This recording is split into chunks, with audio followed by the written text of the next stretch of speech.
ಜಿಂಗ ಲಕ ಲಕ ಲಕ ಜಿಂಗ ಲಕ ಲಕ ಲಕ ಬರ್ರ RCB ಕಲರ್ ಚೇಂಜ್ ಆದ್ಮೇಲೆ ಖಂಡಿತ ಕೂಡ ಮ್ಯಾಚ್ ಗೆಲ್ಲುತ್ತೇವೆ, ಕಪ್ ಗೆಲ್ಲುತ್ತೆ ಅಂತ ಹೇಳಿದ್ರೆ RCB ಕಲರ್ ಕೂಡ ಚೇಂಜ್ ಆದ್ಮೇಲೆ ಹೆಣ್ಮಕ್ಳು ಗಂಡ್ಮಕ್ಳು ಇಬ್ರು hat-trick back to back ಕಪ್ಪನ್ನ ಗೆದ್ರು.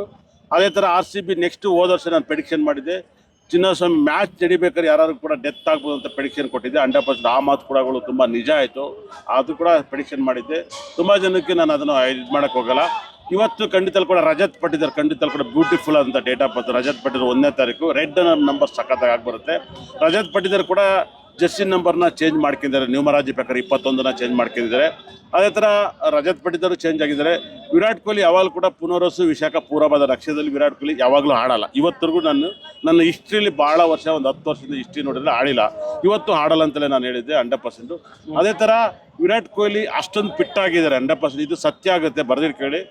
Virat Kohli ಇನ್ನು ಯಾವಾಗಲೂ ಹೆಲ್ತ್ ತುಂಬ ಕೈ ಕೊಡುತ್ತೆ. ಅವ್ರು ಕುಡಿಯೋ ನೀರು ಕಾಸ್ಟ್ಲಿ ಇರ್ಬೋದು, ತಿನ್ನೋ ಫುಡ್ ಕಾಸ್ಟ್ ಇರ್ಬೋದು, ಹೆಲ್ತ್ ತುಂಬ ಅಟ್ಯಾಕ್ ಮಾಡುತ್ತೆ ಅವ್ರಿಗೆ. ಅವ್ರ ಹೆಲ್ತ್ ಮೇಲೆ ತುಂಬ ಕೇರ್ಬೇಕು. ಇವಾಗ ಅವ್ರು ರಾಹು ದಶೆ ನಡೀತಿದೆ. ನಾನು 5 ವರ್ಷ ಮುಂಚೆಲ್ಲ ಪ್ರೆಡಿಕ್ಷನ್ ಮಾಡಿದ್ದೀನಿ. ಇನ್ನು ರಾಹು ದಶೆ ಮುಗಿದ ತಕ್ಷಣ ನೆಕ್ಸ್ಟ್ ಗುರು ದಶೆ ನಡೀತಿದೆ. ಅವ್ರಿಗೆ ಹೆಲ್ತ್ ಮೇಲೆ ತುಂಬ ಡೇಂಜರ್ ಆಗುತ್ತೆ. ಯಾಕಂದರೆ ಪುನೀತ್ ರಾಜ್ಕುಮಾರ್ಗಿಂತ ಫಿಟ್ ಆದಾರಲ್ಲ, ಹಾಗಾಗಿ ಇವರು ಕೂಡ ಅಷ್ಟೊಂದು ಫಿಟ್ಟು. ಯಾವಾಗಲೂ ಫಿಟ್ ಆಗಿರೋದ್ರೆ ಕಷ್ಟಕ್ಕೆ ಸಿಗಾಕಿ ಹೆಲ್ತ್. ಇದು ಖಂಡಿತ ಕೂಡ ನಿಜ ಆಗುತ್ತೆ. ನೆಕ್ಸ್ಟ್ 100% ಇವತ್ತಿನ ಮ್ಯಾಚ್ ಸಖತ್ತಾಗಿತ್ತು 100%. ತುಂಬ ಅದ್ಭುತತೆ. RCB ನೆಕ್ಸ್ಟ್ RCB ಇಲ್ಲಿ ಏನಾಗುತ್ತೆ, ನಾವು 11 ಜನ ಪ್ಲೇಯರ್ನ ನೆಮ್ತೀವಿ, 11 ಜನನ ಕಳ್ಕೊಂಡಿದ್ದೀವಿ. ಅವರು ಬಂದು ಇವ್ರ ದೇಹದೊಳಗೆ ಸೇರ್ಕೊಂಡು ಸಖತ್ತಾಗಿ ಆಡ್ತಾರ ಕಡೆ ಗೊತ್ತಿಲ್ಲ. ಎಲ್ಲರೂ RCB ಟೀಮ್ ತುಂಬಾ ಖುಷಿ ಆಗಿದ್ದಾರೆ. ನೆಕ್ಸ್ಟ್ ಮ್ಯಾಚ್ ಪ್ರೊಡಿಕ್ಷನ್ ಏನ್ ನಿಮ್ ಪ್ರಕಾರ RR ವರ್ಸಸ್ RCB ಮ್ಯಾಚ್ ಅಲ್ಲಿ? ಖಂಡಿತ ಕೂಡ ರಾಜಸ್ಥಾನ ಮತ್ತೆ RCB ಎರಡು ಟೀಮಿಗೂ ತುಂಬಾ ಸಖತ್ತಾಗಿದೆ, ಅದ್ಭುತವಾದ ಟೀಮ್ ಇದೆ ಅಲ್ಲಿ. ಯಾಕಂದ್ರೆ ಅಲ್ಲಿ ವೈಭವ ಸೂರ್ಯವಂಶಿ 27ನೇ ತಾರೀಕು ಕೊಟ್ಟಿದ್ದಾರೆ. 10ನೇ ತಾರೀಕು ಅವ್ರಿಗೂ ಕೂಡ ತುಂಬಾ ಚೆನ್ನಾಗತ್ತೆ. ವೈಭವ್ ಸೂರ್ಯ ಆಡಿದ್ರೆ ಖಂಡಿತ RCB ಪುಡಿ ಆಗುತ್ತೆ 100%. ಅವನು ಗೇಲ್ ಮೇಲೆ ಕಣ್ಣಿಟ್ಟಿದ್ದಾನೆ. ಆದರೆ RCBಲಿ ಗೇಲ್ ಇಲ್ಲ, ಅಲ್ಲೂ ಗೇಲ್ ಆಗಿದ್ದಾರೆ 100%. ಅವರು ವಿರಾಟ್ ಕೊಹ್ಲಿ ಅವತ್ತು ಆಡಿ ಮ್ಯಾಚನ್ನ ವಿನ್ ಮಾಡ್ತಂತ ನನಗೆ ಭಾಳ ಹೋಪ್ ಇದೆ. ವಿರಾಟ್ ಕೊಹ್ಲಿ 100 ಹೊಡಿಬೋದು. ಯಾಕಂದರೆ ಅವರು ವಿರಾಟ್ ಕೊಹ್ಲಿ ಕನ್ನಿ ರಾಶಿ ಉತ್ತರ ನಕ್ಷತ್ರ, ಅವತ್ತು ಮಕರ ರಾಶಿ ಶ್ರವಣ ನಕ್ಷತ್ರ ಅಂತ ಅವ್ರು ಸಂಪತ್ತಾರಾಗುತ್ತೆ. ಅವತ್ತು 1 and 6 ಕಾಂಬಿನೇಷನ್ ತುಂಬ ಬ್ಯೂಟಿಫುಲ್. ವಿರಾಟ್ ಕೊಹ್ಲಿಗೆ ಡೇಟ್ ಆಫ್ ಬರ್ತ್ ತುಂಬ ಚೆನ್ನಾಗುತ್ತೆ, ರಾಶಿ ನಕ್ಷತ್ರಗಳಾಗುತ್ತೆ. ಹಾಗಾಗಿ ತುಂಬ ಚೆನ್ನಾಗಿ RCB ಅವತ್ತು ಚೆನ್ನಾಗಿ ಆಡ್ತಾರೆ, ಗೆಲ್ತಾರೆ ಅಂತ ಭಾಳ ಭರವಸೆ ಇದೆ. ಅವತ್ತು ವೈಭವ್ ಸೂರ್ಯನ 9 ಜನ ಬೇಗ ಔಟ್ ಮಾಡ್ಕೊಬಿಟ್ರೆ ಅಷ್ಟೇ. ಇನ್ನು ಉಳಿದವರು 20 ಬಾಲಿಗೆ 40 ಹೊಡಿತಾರೆ. ಅದೆಲ್ಲ 100 ಹೊಡ್ಕೋಬಹುದು, 4 ಜನ ಗೆಲ್ತಾರೆ. RCB ಟೀಮ್ ಬೌಲಿಂಗ್ ತುಂಬಾ ಚೆನ್ನಾಗಿದೆ. ನಿಮ್ ಪ್ರಿಡಿಕ್ಷನ್ ಏನ್ ಸರ್ ಇದಕ್ಕೆ? ಆರೆಂಜ್ ಕ್ಯಾಪ್ ಯಾರು ಗೆಲ್ಬೋದು ಈ ವರ್ಷ? ಆರೆಂಜ್ ಕ್ಯಾಪ್ ಈ ಸರಿ ಯಾರು ಫಾರಿನ್ ಪ್ಲೇಯರ್ ತಗೋಬಹುದು. ಫಾರಿನ್ ಪ್ಲೇಯರ್ ಫಸ್ಟ್ ಒಪ್ಪಿರುತ್ತೆ. ಹಾಗಾಗಿನೇ ಪರ್ಪಲ್ ಕ್ಯಾಪ್ ನಂಗೆ ಅದು ಗೊತ್ತಿಲ್ಲ, ಅದು ಅಷ್ಟೊಂದು ಹೇಳಲ್ಲ. ತುಂಬಾ ಚೆನ್ನಾಗಿದ್ದಾರೆ. ಯಾಕಂದ್ರೆ ಈ ಸರಿ ಫಾಸ್ಟ್ ಬೌಲರ್ ಜಾಸ್ತಿ ಸಿಗುತ್ತೆ ಸ್ಪಿನ್ ಬೌಲರ್ಗಿಂತ. ನಿಮ್ ಪ್ರಕಾರ 4 ಟೀಮ್ ಯಾರಪ್ಪ ಕ್ವಾಲಿಫೈ ಆಗ್ತಾರೆ ಪ್ಲೇಯರ್ ಆಫ್ ಯಾರು?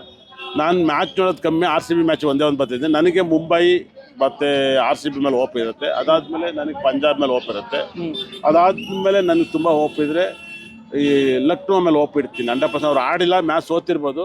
ನನಗೆ ಅವ್ರ ಮೇಲೆ ಎಲ್ಲೋ ಒಂದ್ ಕಡೆ ನನಗೆ ಟೀಮನ್ನ ಯಾವಾಗ ಎತ್ಕೆ ಬರ್ತಾರೋ ಗೊತ್ತಿಲ್ಲ. RCB, ಪಂಜಾಬ್, ಲಕ್ನೋ, ಮುಂಬೈ. ಹೌದು, ಇವರಿಬ್ರು ಸ್ಟ್ರಾಂಗ್ ಅಲ್ಲಿ ಇರ್ತಾರೆ.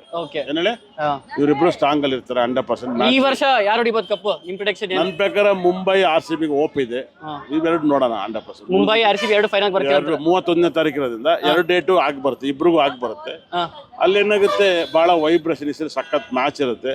ಹಾಗಾಗಿ ಈ ಸರಿ ಬೆಂಗಳೂರಲ್ಲೇ ಫೈನಲ್ ನಡೀಬಹುದು ಅನ್ಸುತ್ತಲ್ವಾ ಫೈನಲ್. ಹಾಗಾಗಿ RCBನೇ ಕಪ್ ಗೆಲ್ತಾರೆ. ಓಕೆ ಸರ್, ಲಾಸ್ಟ್ ಒಂದ್ಸತಿ RCB ಅವರಿಗೆ ಆಲ್ ದ ಬೆಸ್ಟ್ ಹೇಳ್ಬಿಡಿ. RCB ಜಿಂಗ ಲಕ ಲಕ ಲಕ ಬರ್ರ RCB ಖಂಡಿತ ಕೂಡ ಹೇಳ್ತೀನಿ. RCB ಸ್ಟೇಡಿಯಂನ ಹೊಡೆದಾಕ್ಬಿಟ್ಟು 1 ಲಕ್ಷ 1.25 ಲಕ್ಷ ಜನನ ಬರೋ ತರ ಸ್ಟೇಡಿಯಂ ಕಟ್ಟಿ ಖಂಡಿತ ಕೂಡ ಎಲ್ಲ ಬ್ಲಾಕ್ ಅಲ್ಲಿ ತಗೋಬರ್ತಾರೆ. ಪಾಪ ಇದು ಎಲ್ಲರಿಗೂ ಕಷ್ಟ ಆಗ್ತೈತೆ. ಈಗ ಹೆಂಡತಿ ಮಕ್ಳು ಮರಿ ಮಕ್ಳು ಎಲ್ಲ ಬರೋ ತರ ಟಿಕೆಟ್ ಸಿಗ್ಬೇಕು. ಇಲ್ಲೆಲ್ಲ ಬರೀ ಫ್ರೆಂಡ್ಸು ಅವರು ಇವರು ಬರ್ತಾ ಇದಾರೆ. ಸ್ಟೇಡಿಯಂನ ಹೊಡೆದ್ಬಿಟ್ಟು ಖಂಡಿತ ಕೂಡ 1.5 ಲಕ್ಷ ಕಟ್ಟಿದ್ರು ಕೂಡ ಜನ ಬರ್ತಾರೆ. ಹಾಗಾಗಿ ದುಡ್ಡಾಗುತ್ತೆ. ಇನ್ನು ರೈಟ್ ಜಾಸ್ತಿ ಮಾಡ್ಲಿ ಬೇಕಾರೆ, ಟಿಕೆಟ್ ರೇಟ್ ನ ಬ್ಲಾಕ್ ಅಲ್ಲಿ ಜಾಸ್ತಿ ಓಡ್ತೈತೆ. ಬೇಗ ಹೊಡೆದು ಸರ್ಕಾರದಲ್ಲಿ DK ಅವ್ರು ಮನ್ಸು ಪಡ್ರೆ ಬೇಗ ಆಗುತ್ತೆ. DK ಅವ್ರು ಏನೇ ಮಾಡಿದ್ರು ಇಲ್ಲಿ ಹೆಂಗೆ RCB ಟೀಮಿಗೆ DK ಬಂದು ದಿನೇಶ್ ಕಾರ್ತಿಕ್ನ DK ಅಂತ ಕರೆದ್ಮೇಲೆ RCB ಕಪ್ ಗೆದ್ರು. ಅದರ DK ಶಿವಕುಮಾರ್ ಖಂಡಿತ ಕೂಡ DK ಅಂದ್ಮೇಲೆ ಅವ್ರಿಗೆ ಪವರ್ ಬಂದಿದೆ. DD ಎರಡೂ ಸೇರಿಬಿಟ್ಟು ಖಂಡಿತ ಕೂಡ RCB ಟೀಮ್ RCB ಗ್ರೌಂಡ್ ನ ಹೊಡೆದು ದೊಡ್ಡದಾಗಿ ಕಟ್ಟಿ 1.5 ಲಕ್ಷ ಜನ ಸೇರೋ ತರ ಮಾಡ್ಲಿ. ಓಕೆ ಹೆಂಡತಿ ಮಕ್ಳು ತಾತ ಮೊಮ್ಮಕ್ಳು ಎಲ್ಲ ಬಂದು ಟಿಕೆಟ್ ತಗೊಂಡು ಎಲ್ಲರಿಗೂ ಸಿಗೋ ತರ ಬಂದು ಮ್ಯಾಚ್ ನೋಡೋ ತರ ಆಗ್ಲಿ. ಓಕೆ ಇವಾಗೆಲ್ಲ ಗ್ರೂಪ್ ಅಲ್ಲಿ ಒಬ್ಬೊಬ್ಬರೇ ಬ್ಲಾಕ್ ಅಲ್ಲಿ ಓಡ್ತಾವೆ, ಅದನ್ನ ನಿಲ್ಲಿಸ್ಕೊಡ್ಲಿ ಸರ್ಕಾರ. ಒಳ್ಳೇದಾಗ್ಲಿ. ಡಿ ಕೆ ಬಲ್ಸ್ ಮಾಡಿದ್ರೆ ಕಾಂಗ್ರೆಸ್ ಸರ್ಕಾರ ಸಪೋರ್ಟ್ ಮಾಡಿದ್ರೆ ಬೇಗ ಆಗುತ್ತೆ. Okay sir, thank you. Last ಒಂದ್ಸತಿ ಈ ಸಲನು ಕಪ್ ನಮ್ದೇ ಅಂದ್ಬಿಡಿ. ಈ ಸರಿ ನಮ್ದೇನೆ, ಯಾವಾಗಲೂ ಕಪ್ ಗೆಲ್ಲಿ ಬಿಡ್ಲಿ ಕಪ್ ನಮ್ದೇನೆ 100%. ಈ ಸರಿ ಕಪ್ ನಮ್ದೇ. ಒಳ್ಳೇದಾಗ್ಲಿ. Okay sir, thank you sir, ಖುಷಿ ಆಯ್ತು. Thank you sir.